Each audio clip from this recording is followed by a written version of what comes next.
Sebagai anak muda, pahlawan saya, ikon saya adalah Mustafa Kemal Atatürk. Siapakah itu orang yang sakratul maut 6 bulan tak mati-mati? Namanya Mustafa Kemal Atatürk. Ketika ditanam di dalam tanah, melompat jenazahnya naik ke atas tanah. Ditanam ke dalam tanah, tak diterima tanah. Akhirnya disemen di atas tanah. Karena punya kekuasaan, tapi justru dipakai untuk menghancurkan agama Allah Subhanahu wa taala. Tarekat dibubarkannya. Masjid dirubahnya jadi museum. Azan tidak boleh pakai bahasa Arab. La haula wala quwata illa billah. Mana dia sekarang? Mati.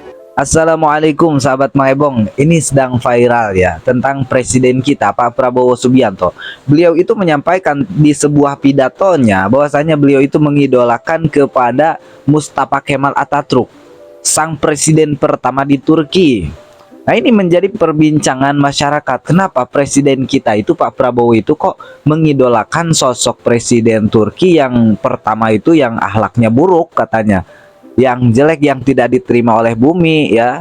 Jasadnya itu ketika meninggal tidak diterima oleh bumi, yang katanya oleh Ustadz Abdul Somad tadi disampaikan begitu. Ini bagaimana? Yang benar itu yang mana? Karena kalau kita lihat di dalam beritanya bahwa Mustafa Kemal itu seperti ini.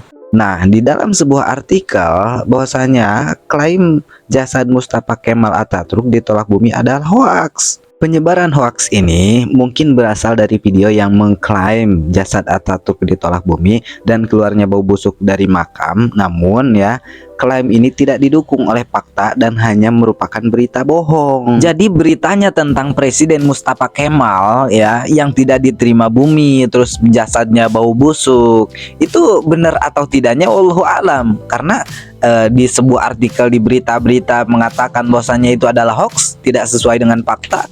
Lalu banyak orang-orang yang mengatakan seperti itu, seperti yang dibicarakan oleh Ustadz Abdul Somad tadi gitu kan. Wallahu alam. Yang menjadi pertanyaan, apa salahnya kalau misalkan Pak Presiden Prabowo Subianto itu mengidolakan sosok Mustafa Kemal, presiden pertama di Turki itu?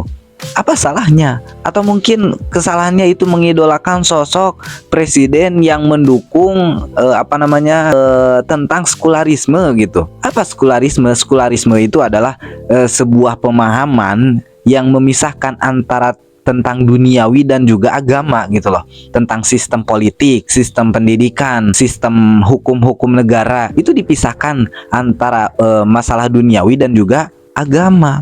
Jadi masing-masing itulah sekularisme. Memang sih kalau saya mendukung gitu ya.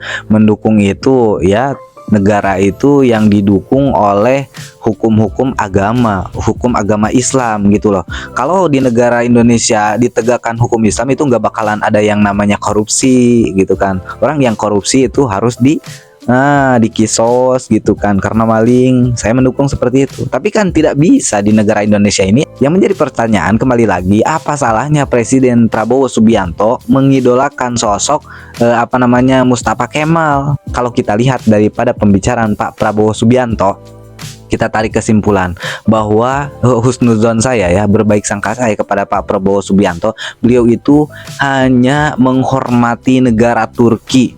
Menghormati negara Turki karena beliau itu menyampaikan pidato itu di mana? Di Turki, di depan DPR, MPR dewan-dewan orang Turki. Makanya beliau itu mengucapkan bahwasanya beliau mengidolakan kepada Mustafa Kemal, hanya menghargai, menghormati gitu loh ya. Ini ramai ya Pak Prabowo itu dikata-katain lah, banyak sekali netizen. Namun saya nggak mau tampilkan di sini karena takut menjadi pedoman komunitas di sini di aplikasi ini. Mudah-mudahan video ini bermanfaat. Jika ada salah-salah kata, salah-salah penyampaian, saya mohon maaf. Assalamualaikum warahmatullahi wabarakatuh.